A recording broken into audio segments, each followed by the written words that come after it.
বাহিৰৰ পৰিৱেশবোৰ বহুত ধুনীয়া। হে এভৰিৱান, কেনেকুৱা আপোনালোকৰ? একদম ফিট নে? আজিৰ অন্য এটা ভিডিঅ'লৈ সকলোকে স্বাগতম। পাহাৰখনৰ ওপৰত জাতীয় পতাকাখনক দেখি হয়তো সকলোৱে গমেই পাইছে যে মই ক'লৈ গৈ আছোঁ। ঠাইডোখৰ এপ্ৰক্স 2 কিলোমিটাৰ দূৰত্বত from base to the top of the হিলক। বাহন লৈ যোৱা অতিকৈ জৰুৰী। মই মোৰ ঘৰৰ পৰা প্ৰায় 12 to 13 কিলোমিটাৰ ডিষ্টেঞ্চ অতিক্ৰম কৰি গৈ আছোঁ। তালৈকে যোৱাৰ কাৰণে নিজা বাহন হ'লে ভাল, আদাৰৱাইজ অটো বা টেক্সি হায়াৰ কৰিও আমি তালৈ যাব পাৰোঁ।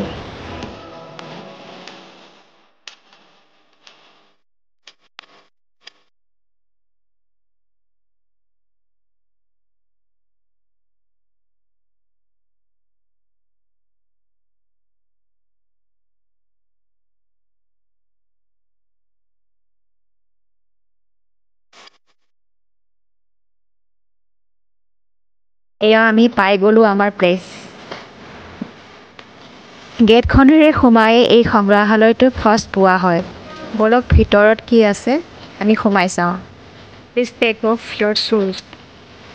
অ'কে।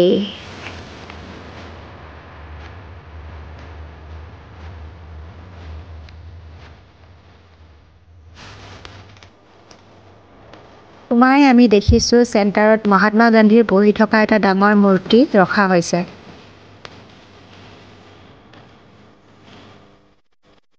ওপৰত সুন্দৰ লাইটিঙৰ ব্যৱস্থা কৰা হৈছে।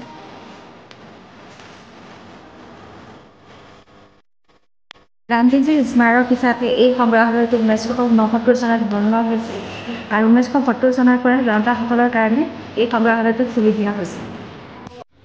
ৰাষ্ট্ৰৰ পিতা মহাত্মা গান্ধীৰ মূল মন্ত্ৰ আছিল অহিংসাই পৰম ধৰ্ম। এয়া মহাত্মা গান্ধী আৰু তেওঁৰ পত্নী কস্তুৰীবাই।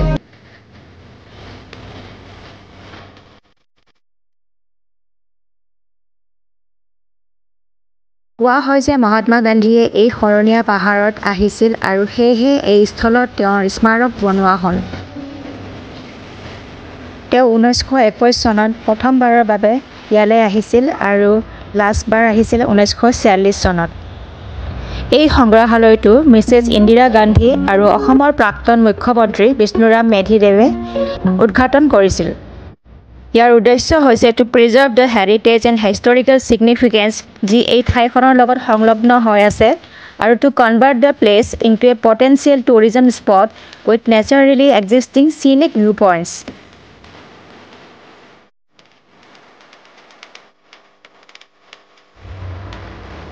ইয়াত এনেকৈ মহাত্মা গান্ধীজীৰ জীৱনৰ ওপৰত লিখা কিতাপসমূহ ৰখা হৈছে।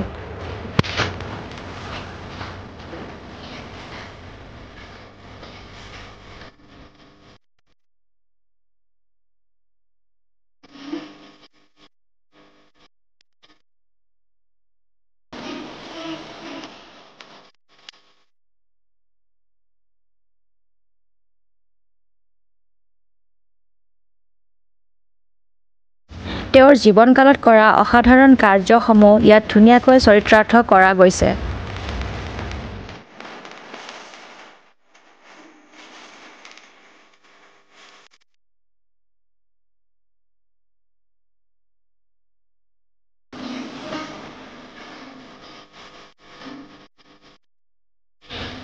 এই বস্তুসমূহ গান্ধীজীয়ে ইয়াত আহোঁতে ব্যৱহাৰ কৰিছিল, যিসমূহক এতিয়া ইয়াত সংগ্ৰহিত ৰখা হৈছে।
মিউজিয়ামটোৰ ভিতৰত আমি চালোঁ এতিয়া বাহিৰৰ এৰিয়াখিনি চাওঁ বাহিৰৰ এৰিয়াটো ধুনীয়া গাৰ্ডেন বনোৱা হৈছে য'ত ধুনীয়া ধুনীয়া ফুল গছ আৰু আদাৰ প্লান্টছবিলাক লগোৱা হৈছে আৰু কাষে কাষে চিটিং এৰিয়া কৰা হৈছে বাহিৰতো একদম চেণ্টাৰত মহাত্মা গান্ধীৰ খোজকাঢ়ি থকা এটা ডাঙৰ মূৰ্তি আৰু কাষতে আমাৰ দেশৰ জাতীয় পতাকাখনৰ এটা দীঘল স্তম্ভ গান্ধী মণ্ডপ কৈহে আছোঁ কিন্তু এই গান্ধী মণ্ডপ আছে ক'ত কোৱা হোৱাই নাই দেখোন গান্ধী মণ্ডপ গুৱাহাটীৰ মাছ মজিয়াত শৰণীয়া পাহাৰত আছে লুক এট দি ভিউজ ইয়াৰ পৰা গোটেই গুৱাহাটীখন চাব পাৰি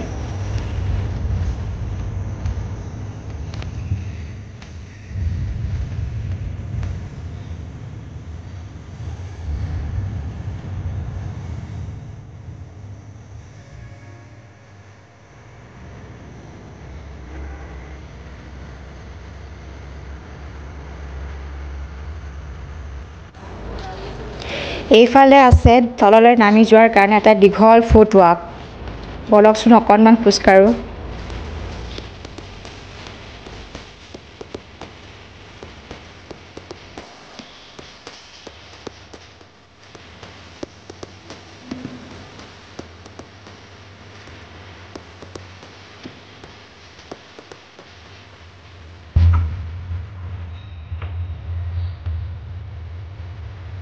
ইয়াৰ লোকেশ্যনটো মই কৈ দিওঁ লোকেশ্যনটো হৈছে গুৱাহাটীৰ মাছ মজিয়াত শৰণীয়া পাহাৰৰ ওপৰত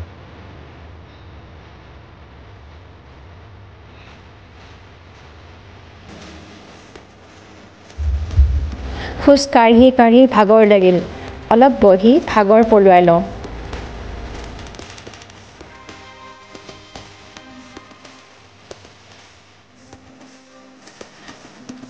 যদিও ইমান গৰম ইয়াতে তথাপিও কিবা যেন এটা শান্তিৰ বতাহ বলি আছে সেইকাৰণে ইমান গৰমটো অনুভৱ হোৱা নাই সকলো ফালে ওখ ওখ গছেৰে আৱৰা গ্ৰীনাৰী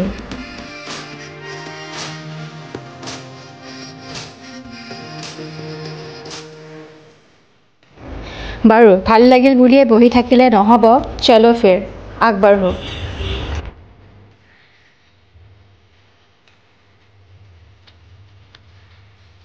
দাদা আপোনাৰ নামটো মোৰ নামটো অৰবিন্দ মেধি হয় ইয়াতে এনে দৰ্শক কিমান আহে ডেইলি প্ৰায় হয় 100-150 কেতিয়াবা 200 শনিবাৰ ৰবিবাৰে বেছি হয় অলপমান আচ্ছা আচ্ছা আৰু গধূলি ইয়াতে কিবা চাউণ্ড লাইটিং চাউণ্ড শ্ব' এটা হয় আচ্ছা এইটো 7টা বজাৰ পৰা হয় গধূলি 7টাৰ পৰা কেইটালৈকে 7:35 মিনিট ঠিক আছে ধন্যবাদ 2 অক্টোবৰ 2022ত গান্ধী মণ্ডপৰ অগ্ৰভাগ দৃষ্টিগত ৰূপত সলাই দিয়া হৈছিল ইয়েছ ৰং আৰু জীৱনেৰে জিকমিকাই উঠিছিল ইয়াৰ আগভাগ ইয়াৰ কাৰণ হৈছে আচৰিত কৰি দিয়া 3D প্ৰজেকশ্যন মেপিং যি অসমতেই নহয় গোটেই নৰ্থ ইষ্টত প্ৰথমবাৰৰ বাবে হৈছিল অসম চৰকাৰৰ দ্বাৰা পৰিকল্পিত আৰু ট্ৰাই কালাৰ ইণ্ডিয়া স্পেচিয়েল দ্বাৰা অডিঅ' ভিজুৱেল একীকৰণ দ্বাৰা জীৱন্ত কৰা গ'ল সকলোৱে কয় যে ইয়াত দ্য ৰে অফ দ্য ইষ্টত 3D প্ৰজেক্টৰ মেপিং আৰু হল'গ্ৰাফিক প্ৰজেকশ্যন সঁচাকৈ চাবলগীয়া